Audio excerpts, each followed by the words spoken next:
Probably about 6 years ago, I read Andrew Motion's book, Keats, which is a pretty thick tome, a biography of Keats. I think what really affected me was the part in the book where it came to the love story, and I was not expecting it because up to that point, Keats had been pointedly unromantic, feeling very uncomfortable around women and kind of lampooning his friends that fell in love.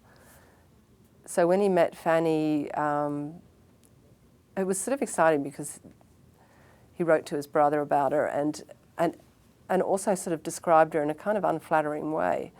And I thought, oh my God, this guy is not regular at all. And he was really taken off guard, and he fell really, really in love with her. And I think what I found also very moving was the fact that we were reading the same letters that she would have read that he sent her, and over a century and a half.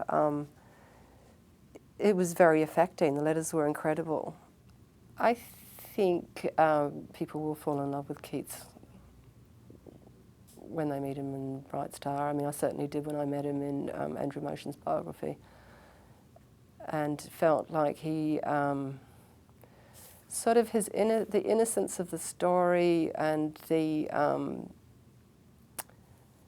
tenderness, it's sort of, for me, I was realising here's someone who's 25 who died so young, and yet, as sad as that was, I feel like he had discovered in some really important way what we're here to find out.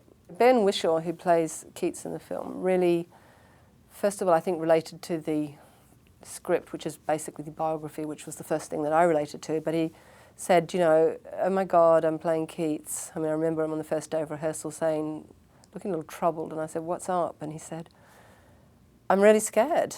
I'm playing this guy who so many people love, and he's a genius. I don't even know if I understand his poetry. How am I going to cope? And I remember we just had a conversation where I said, well, do you love him? He said, yeah, I think I do. I said, well, I think that's all you can do. Just give him that, and you have to trust it. It's going to be enough. My daughter inspired me to have confidence in writing Fanny Braun's character. She was 13 at the time, but she's very clever with words. She's kind of a witty girl, and she's very passionate and loyal. And it's very helpful if there's somebody around that you can think, oh, well, what would she do in this situation? And it kind of comes quite naturally, oh, she would say this, or she would do that, or she would be furious, or she would melt, So it was her character that I would think about in response to it. I think my favourite heroines are the authors and poets. I think George Eliot is, for me, the most extraordinary woman. Her book Middlemarch, which is so kind of like telling the story of a small village, really, and everybody's doings. It seems of so little interest, but what she investigates in human nature and it's unforgettable. She's an astonishing thinker.